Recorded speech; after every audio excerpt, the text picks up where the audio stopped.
Мир вашему дому. После ролика про муфтият я получил очень много сообщений примерно такого толка. Ты работаешь на муфтият, ты суфист, тарикатчик и так далее. Во-первых, я не работал ни одного дня в муфтияте. Во-вторых, у каждого из нас есть своя голова. Если моя голова видит пользу в работе муфтията, а ваша в этом не видит, то ничего страшного. Я не навязываю вам свое мнение, и вы, пожалуйста, не навязывайте мне свое. Во-вторых, что вы имеете под словом суфий? Если вы под этим словом подразумеваете какие-то непонятные обряды, которые вы видите из других стран в интернете, которые к исламу не имеют никакого отношения, то нет, я не суфий.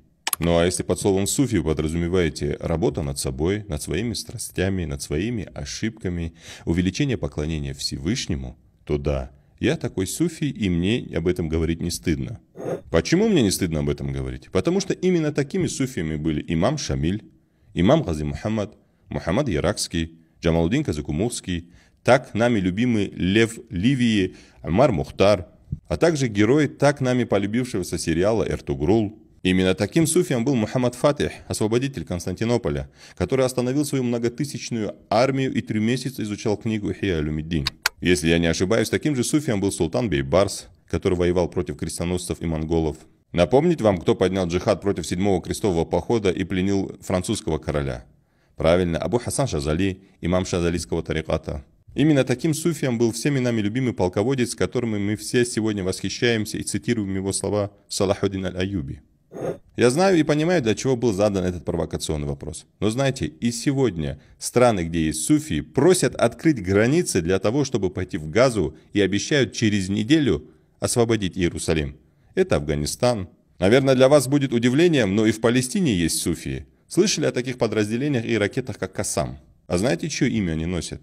Имя Изуддина Кассама, палестинского суфийского шейха, который сопротивлялся Британии, который был убит как раз британцами. А какую поддержку мы видим от стран, которые говорят, что они салафы?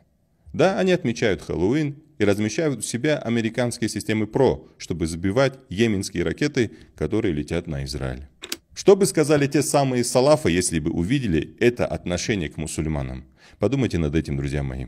Сегодня для мусульман сложное время, наша умма болеет, и мы должны искать повод для объединения, а не разногласия для разъединения. Вы представьте, если все 4 правовые школы, масхабы, говорили бы друг другу: у тебя это отличается, вы неверные, вы кафиры, вы и так далее.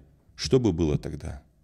Друзья мои, давайте будем думать своей головой и будем объединяться, а не разъединяться. Берегите себя. Ассаляму алейкум.